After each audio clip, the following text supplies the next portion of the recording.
Magandang buhay po sa inyo mga kahabi, dito ulit si Kuya Lito. So gaya nga po na ipinangako ni Kuya Lito sa inyo, no, na ikabit yung ating limang canister. So ayan, nakakabit na.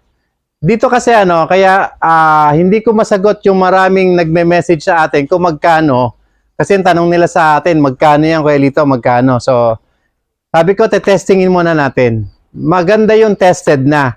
Then kapag tested at nakita kong wala tayong problema, yung lahat ng gustong gumaya, lahat ng gustong mag-DIY ay pwede nyong gayahin kasi at least successful yung ating testing.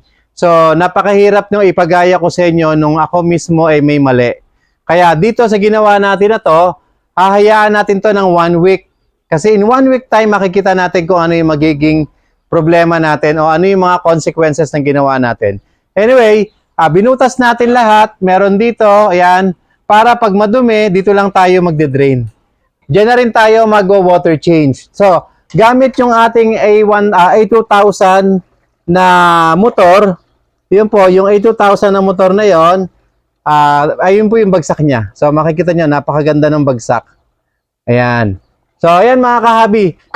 Hoping, antay-antay pa tayo kasi gusto kong makasigurado para sa inyong lahat. Salamat po sa walang sawa niyo pagsubaybay kay Kuya Lito.